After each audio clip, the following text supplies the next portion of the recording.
Hello, good morning, and welcome to the Dan Beasley Hour, or the Dan Beasley Show, rather. I'm sorry, I changed the name of it, which may still be an evolution, and we may still go through a few more changed names, um, or name changes, rather.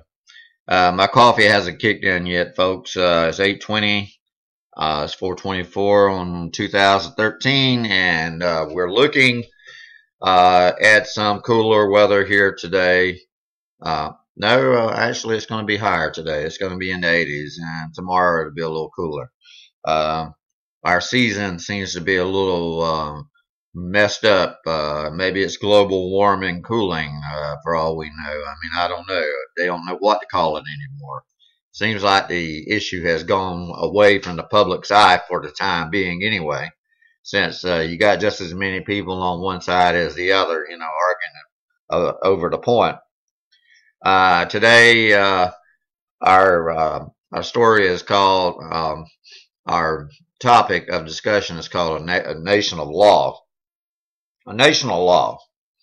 Why do we have laws? We have laws to govern everything from the size of a BB to a semi truck to anything, any kind of quality of work that is being done. It has to have inspectors. We have laws, for people coming into the country and people leaving. Sometimes those laws are good and sometimes they break down, by just misspelling one letter, which happened in the case of the bombing terror suspect that went to Russia.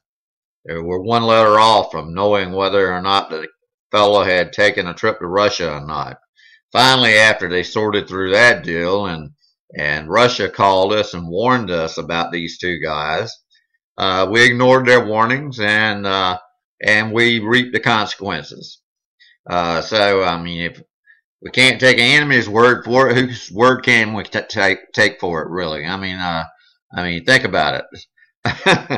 So, anyway, it's a serious situation, for the people that were injured and killed in the bombing.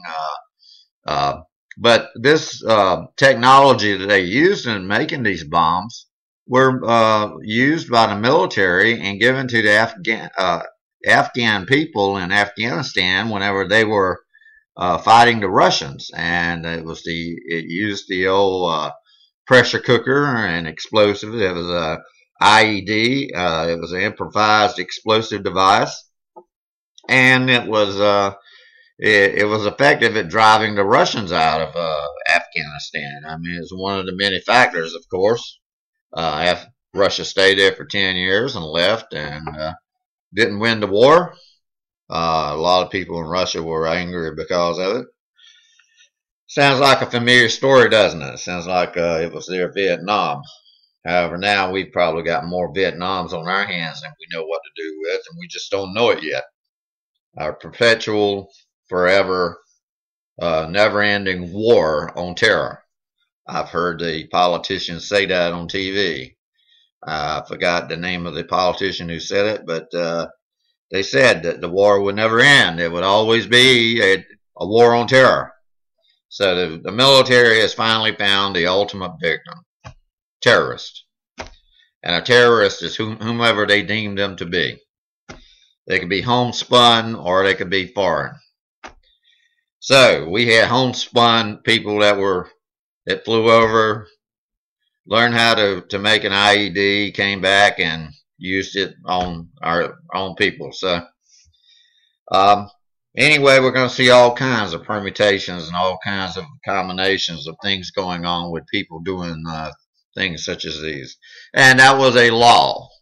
Will a law stop crime? No, it does not. It does not. All it does is it exposes the crime if the crime is discovered. So what good is a law? Well, a law imposes penalties on people if they are discovered. And a law is put into place by people who want the country to run more smoothly and be a safer place to live. And for everyone to be on a level playing field. However, you've got every day in the news, you've got people that are breaking the laws. Just in New Jersey, Maryland, I'm sorry. In Maryland, I don't want to accuse New Jersey of anything else right now. But in Maryland, you have a prison system that has something like 17 to 19 female guards helping the prisoners get drugs. They were running a racket to where they were assisting them in acquiring drugs while they were in prison. Uh, you've got people that are breaking laws like um, like the lady that just came back from Rome. She was accused of murdering uh, her roommate. She was an exchange student, and for a few years she was incarcerated on just hearsay. Finally, they had the trial, and she was set free. And all the while, the girl lived in perpetual fear.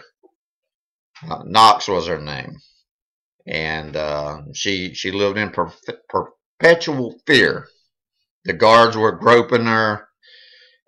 She was maltreated, and she was being made an example of.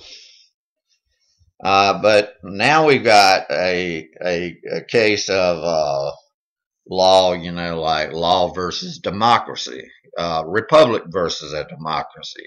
For those of you out there that are not familiar with civics, a republic is a country ruled by law. A democracy is a country ruled by mob rule. It means the majority rules. Doesn't mean what the law says. The law doesn't mean what it means under a republic. So you got two things. Everyone's hailing the spreading of democracy across the world as being the greatest thing that's going on. But right now, you're looking at it going, well, how can that be such a great thing whenever here we have a republic that is suffering so desperately in so many different ways, and we have so many different laws, and we have over 1,000 laws that says do not kill somebody else, that it's murder to kill someone else, to take another life, but yet we have all these laws. So, does a law ever go off the books?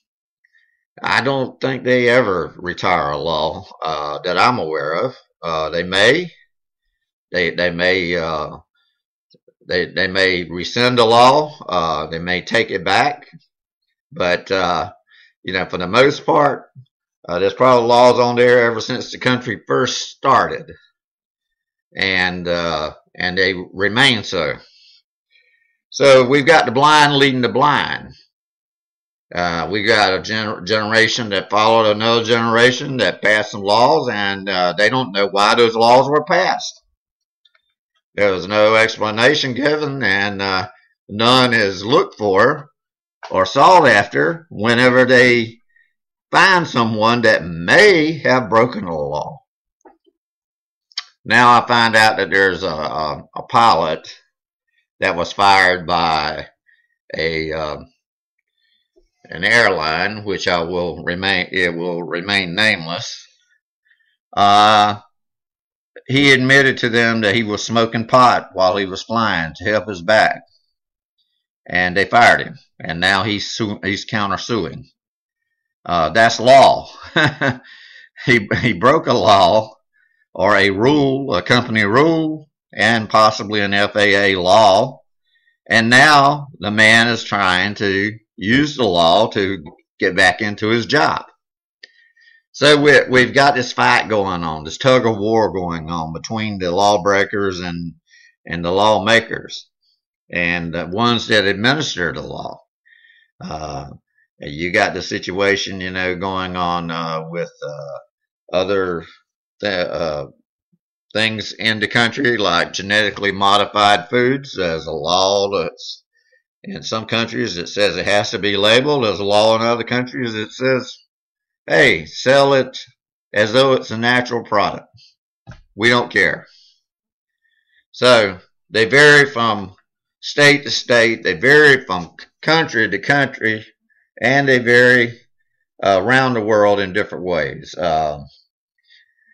These guys that broke the law. The TSA didn't catch the people whenever they left the United States, and did not even bother to check when they returned back to the United States. That were the Boston bombers. And now it's a big issue as to why you did not follow that, follow up on that. I mean, we have to protect our borders, and our borders, every airport is like a point of entry and exit for the country. And, we got to treat that just as well and as serious as we do the other borders, our southern borders. And we're vulnerable to attack from either side, either way. So our own laws are being used against us. Our own laws have been used against us before with civil disobedience. And by the way, there's a famous book by Thomas Paine called Civil Disobedience, and it says that the rights of the people, they have the right to bring their grievances before the authorities and to overrule law if the law is a bad law. We do have some bad laws. We have to agree to that. And that's the subject of what God was talking about. God was, when Jesus was on the earth, Jesus told the people that they were the blind following the blind.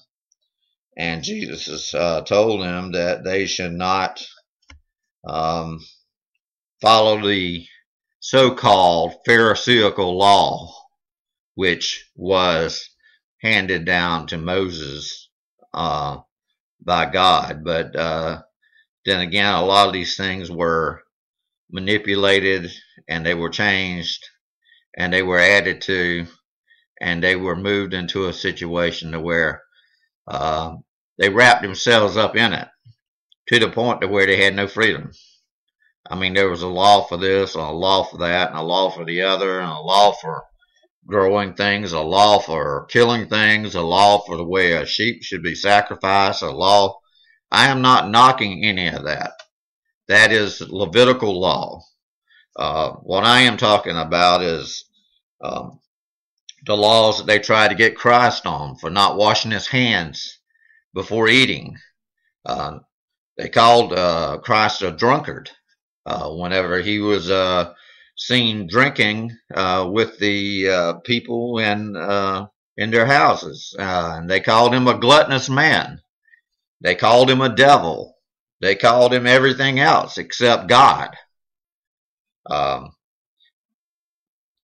And these people knew their own laws, but their own laws were their downfall.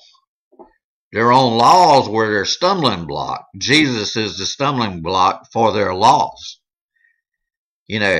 Several times they tried to deceive him and to get him to twist.